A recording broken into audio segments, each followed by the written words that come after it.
श्री शिवाय नमस्तुभ्यम। आज वीडियो में जानेंगे सावन पूर्णिमा अर्थात रक्षाबंधन के पावन त्योहार की। क्या इस दिन हमें उपवास रखना है, कब भद्रा का समय रहेगा, पूजा अर्थात रक्षाबंधन का शुभ मुहूर्त और कौन सी गलतियां हैं जो इस दिन करने से हमें बचना चाहिए। तो पूरी जानकारी आपके लिए बहुत खास रहेगी, तो ध्यान से सुनिएगा और अंत तक वीडियो में बने रहिएगा। जैसे कि सावन महीने की पूर्णिमा के दिन यह उपवास किया जाता है, भाई बहन के रक्षाबंधन का पावन पवित्र त्यौहार मनाया जाता है। जैसे कि इस बार सावन का 5वां सोमवार भी इसी दिन पड़ेगा और सावन महीने का यह आखिरी दिन भी होगा। यह दिन आपके लिए बहुत विशेष है। इस दिन कोई श्रेष्ठ कार्य करते हैं तो आप अपने भाग्य की रेखाओं को स्वतः ही चमका लेते हैं। जीवन में हार रहे हैं, दुख दरिद्रता से परेशान हैं, तो आपको सरल से कार्य अपने भाई की जल्दी विवाह के लिए, उसके रोग और जीवन में उसके कर्ज इत्यादि की मुक्ति और उसकी प्रतियोगी परीक्षा में उन्नति के लिए जरूर से करना है। 2024 में 19 अगस्त के दिन सोमवार के दिन सावन पूर्णिमा है। इसी दिन रक्षाबंधन का पावन पवित्र त्यौहार है, परंतु 19 अगस्त के दिन सुबह 9 बजे से ही भद्रा शुरू हो जा रही है। ऐसे में शास्त्रों में कहा गया है कि भद्रा में कभी भी अपने भाई के हाथ में राखी नहीं बांधनी चाहिए। भद्रा जो है बहुत अशुभ समय माना जाता है। भद्रा भी 3 तरह की होती है, एक पाताल लोक की, एक धरती की और एक जो है आकाश की। ऐसे में शास्त्रों में कहा गया है तीनों स्वरूप में जो है भद्रा नुकसानदायक होती है। मांगलिक और शुभ काम भद्रा में नहीं करने चाहिए। ऐसे में भद्रा आरंभ हो जा रही है तो भाई के हाथ में आप रक्षाबंधन करने से बचें। तो अब ध्यान से सुनिएगा, पूर्णिमा तिथि कब से शुरू होने जा रही है उससे पहले आप सभी को विदित कराते हुए चलूं कि अगर आप सभी इस दिन पूर्णिमा का व्रत शुरू करना चाहते हैं तो सावन पूर्णिमा से शुरू कर सकते हैं, कोई दिक्कत की बात नहीं है। साल भर आप 32 पूर्णिमासी का व्रत कर सकते हैं। सावन महीने की पूर्णिमा से अगर व्रत उपवास शुरू कर लिए जाए तो कहा जाता है संतान संबंधी रोग, कर्ज इत्यादि संबंधी परेशानियों से मुक्ति मिल जाती है। चंद्रमा मन मस्तिष्क कारक होता है और इससे महादेव और श्री सत्यनारायण भगवान की असीम कृपा प्राप्त होती है। पूर्णिमा तिथि शुरू होगी 19 अगस्त सोमवार सुबह 3:04 से पूर्णिमा तिथि समापन होगा 19 अगस्त सोमवार रात 11:55 के आसपास। तो ऐसे में उदया तिथि के अनुसार आप कन्फ्यूज़न ना रहें। 19 अगस्त सावन सोमवार रहेगा आखिरी, उसी दिन पूर्णिमा का व्रत भी किया जाएगा। ऐसे में आपको दिन की शुरुआत कैसे करनी है ध्यान से सुनिए। अब इसके बाद बताऊंगी कि भद्रा कब तक है और साथ ही पूजा का अर्थात भाई के हाथ में राखी बांधने का शुभ मुहूर्त क्या रहेगा। लिखित रूप में संपूर्ण जानकारी मिलेगी। सबसे पहले तो राखी का चयन करने जा रहे हैं, तो सबसे पहले गणेश जी की जो राखी है वह आप चयन कीजिएगा और ऐसी जो है अच्छी सुंदर अवस्था में जो है विशेष तौर पर राखी लीजिएगा। जैसे लाल पीले रंग का सूत हो, उसमें अर्थात कच्चा धागा प्रयोग में हुआ हो वही लीजिएगा। काला, नीला, सफ़ेद इत्यादि कम ही लीजिएगा, ज़्यादा श्रेष्ठ यह नहीं माना जाता है, इस चीज़ का ध्यान रखें। और ऐसी राखी चुनिएगा जिसमें रुद्राक्ष हो, गणेश जी की प्रतिमा, फोटो हो, मोर पंख इत्यादि हो, तो ऐसी राखी चुनते हैं तो यह रोग, संकट, कष्ट, पीड़ा से भी मुक्ति देने में सहायक होता है। किसी अच्छे बार को देखकर, जैसे कोई भी शुभ वार आता है उस दिन आप राखी खरीदिएगा, इस बात का भी ध्यान रखिए। ऐसे शनिवार, मंगलवार जो थोड़ा सा अपशिष्ट माने जाते हैं उन दिनों में आप राखी खरीदने से बचिएगा। अब आप सभी को राखी भद्रा कब से शुरू हो रही है यह जान लीजिए। जैसे कि 19 अगस्त 2024 को रक्षाबंधन के दिन सुबह 9 बजे के आसपास से भद्रा भी शुरू हो जाए। ऐसे में यह भद्रा 9 बजे से शुरू होते हुए करीब 1:30 बजे के आसपास है, 1:30 के आसपास है।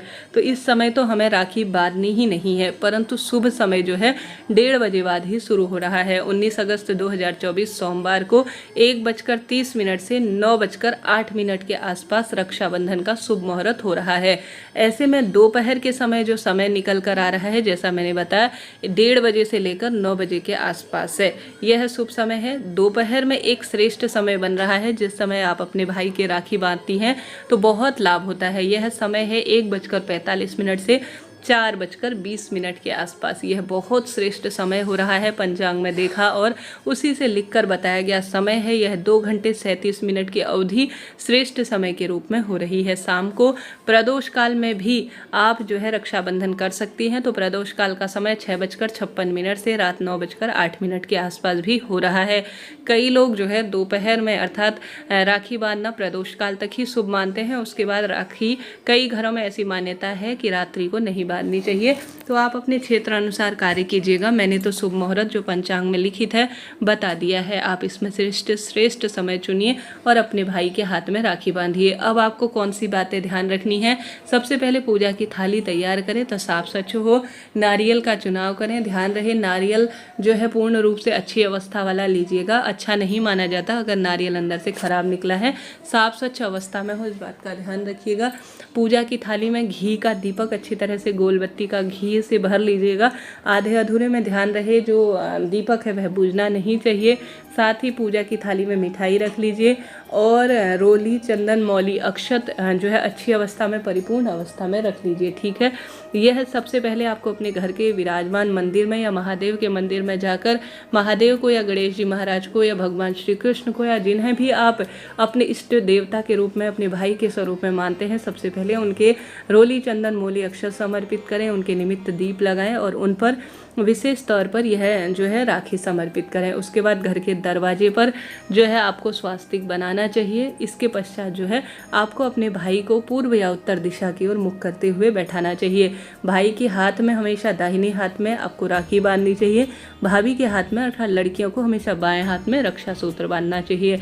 भाई के मस्तक पर आप जो है तिलक लगाएं, चंदन अक्षत लगाएं, साथ ही उसके मस्तक पर रुमाल या टोपी पहनाएं। स्वयं भी लाल पीले रंग के कपड़े चुने, सफ़ेद काले नीले कपड़े ना चुने। भूलकर भी भाई का मुख दक्षिण दिशा की ओर ना हो, इस बात का ध्यान रखें। अपने भाई के हाथ में नारियल रखें, उसके बाद अपने भाई के हाथ में राखी बांधे। अगर भाई छोटा है तो वह आपको प्रणाम करे अपनी दीदी को, अगर जो है भाई बड़ा है तो उसके चरण स्पर्श आप करें, आरती उतारें और उसका दीपक से आरती इत्यादि कर वह आपको कुछ अपनी क्षमता सामर्थ्य अनुसार गिफ्ट दे। इस तरह से आपको रक्षाबंधन का पावन पर्व मनाना है।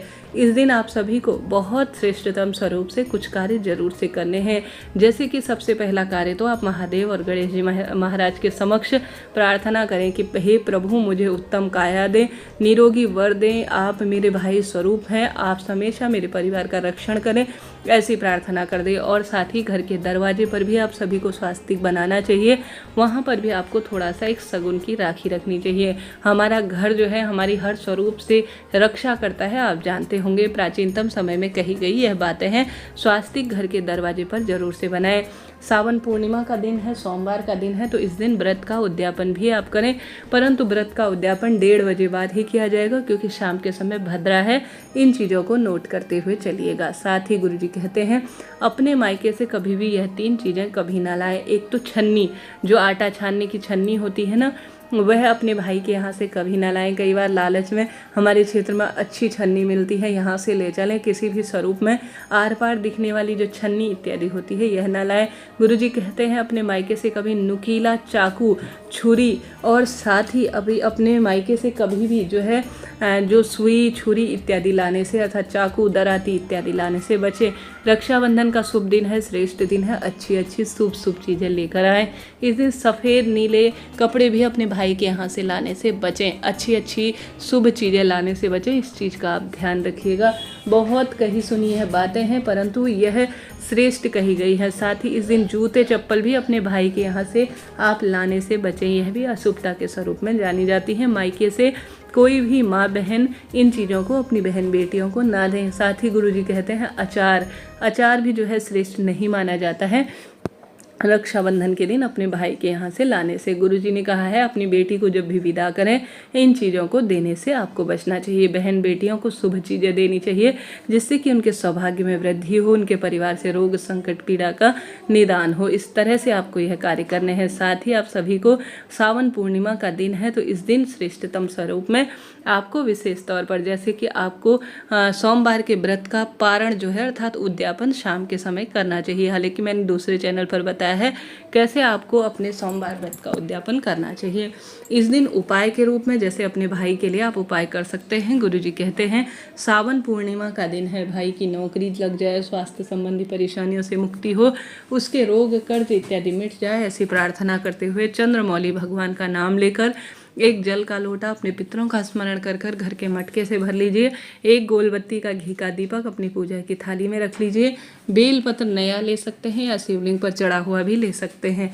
शिवलिंग पर आपको जल चढ़ाना है, श्री शिवाय नमस्तुभ्यम मंत्र का जाप करना है। चंद्रमौली भगवान का नाम लेकर दीपक लगाना है। एक बेलपत्र शिवलिंग पर आपको समर्पित कर देनी है। साथ ही चंद्रमौली का महादेव का स्मरण कर कर आप सभी को आवश्यक रूप से एक बेलपत्र और एक चावल का दाना शिवलिंग पर चढ़ाना चाहिए। बेलपत्र की डंडी है वह आपकी ओर हो, इस बात का ध्यान रखते हुए यह कार्य करें। फिर दीपक से आरती उतारें। चंद्रमौली भगवान, सावन पूर्णिमा और सोमवार के अंतिम दिन में आपके श्रेष्ठ कार्य कर रही हूँ, मेरे भाग्य की रेखाओं को प्रबल करें, ऐसी प्रार्थना करते हुए आपको घर की ओर आ जाना है और अपने भाई के लिए इस दिन जो आप चाहेंगी ना वह प्राप्त कर लेंगी। तो इस दिन कोई ना कोई श्रेष्ठ कार्य करें। दूसरा, गुरुजी कहते हैं सावन पूर्णिमा के दिन आपको एक कमलगट्टा और 5 बेलपत्र का भी श्रेष्ठ कार्य करने चाहिए। आपको जल के लोटे में 5 बेलपत्र डालनी है। शिवलिंग पर चढ़ी हुई भी ले सकते हैं, नई भी ले सकते हैं। एक कमलगट्टा आपको प्रयोग में लेना है। यह धन संबंधी परेशानी को दूर करेगा और परिवार में रोग, कर्ज, संकट, पीड़ा से मुक्ति कर देगा। तो आपको एक कमलगट्टा जल के लोटे में डालना है, 5 बेलपत्र डालना है। चंद्रेश्वर महादेव का नाम लेकर, सोमवार की पावन पवित्र तिथि है और साथ के साथ आप जानते होंगे विशेष तौर पर यह दिन अपने आप में बहुत श्रेष्ठ दिन के स्वरूप में है। पूर्णमासी का दिन है तो कहना ही क्या, यह दिन तो भाग्य की रेखाओं को प्रबल करने के लिए है। आपको शिवलिंग पर चंद्रेश्वर महादेव का नाम लेकर जो है 5 बेलपत्र, एक कमलगट्टा समर्पित करना है। इससे आपके भाई के परिवार में बरकत होगी, आपको सौभाग्य मिलेगा, आपके रोग, कर्ज, संकट माफ होंगे, दुख दरिद्रता का भी अंत होना आरंभ हो जाएगा। तो सावन पूर्णिमा, सावन के अंतिम दिन में, रक्षाबंधन के दिन में यह पावन पवित्र कार्य आप कर सकते हैं। आप कहेंगे कि सावन व्रत कैसे उद्यापन किया जाता है, इसका वीडियो चैनल पर प्रसारित हो चुका है। आप कहेंगे तो उसका वीडियो मैं आपको लिंक के माध्यम से दे दूंगी, आप कमेंट्स करिएगा। इस तरह से आपको सावन पूर्णिमा के यह कार्य करने हैं। आप चाहें भाई बहन दोनों मिलकर यह श्रेष्ठतम कार्य भी कर सकते हैं। सावन महीने का अंतिम दिन है तो आप अपने भाई के नाम के रुद्राभिषेक, भाई दूर है, ट्रांसफर की समस्या है, या आप स्वयं अपने भाई का नाम गोत्र बोलकर शिवलिंग का सफ़ेद फूलों से श्रृंगार या 108 चावल के दानों से शिवलिंग पर श्रृंगार, या आवश्यक रूप से शिवलिंग पर आप विशेष अपने भाई का नाम गोत्र बोलकर पार्थिव शिवलिंग पूजा का भी नियम ले सकती हैं। यह कार्य भी काफ़ी सरल है परंतु इसका श्रेष्ठ जो है परिणाम शास्त्रों में कहा गया है।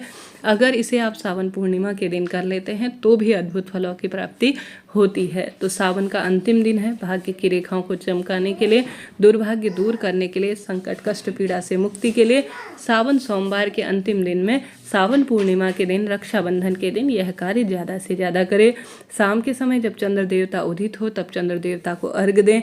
मेरे परिवार से रोग, संकट, कष्ट, पीड़ा सब मिट जाए, ऐसी प्रार्थना भी आप कर सकती हैं। इस तरह से सावन पूर्णिमा के श्रेष्ठ उपाय आपको करने का प्रयत्न करना चाहिए। हारी, बीमारी, दुख, दरिद्रता जो आपके भाई को, आपको निरंतर स्वरूप में परेशान कर रही है, हर तरफ से आपका भाई दुख पा रहा है, हर तरफ से कष्टों से घिरा हुआ है, तो उसका निदान होगा। सच्चे मन, सच्चे भाव से की गई प्रार्थना कभी निष्फल नहीं जाती। सावन का अंतिम दिन है, इस दिन को छोड़िएगा नहीं। इस दिन का श्रेष्ठ उपाय, श्रेष्ठ प्रयोग आपके जीवन की भाग्य की रेखाओं को निश्चित रूप से प्रबल करेगा। वीडियो से संबंधित, चैनल से संबंधित कोई प्रश्न हो पूछिएगा, आपका अपना चैनल है, सभी सवालों के जवाब आप प्राप्त करेंगे। कमेंट्स में लिख दीजिए जय माता दी, हर हर महादेव।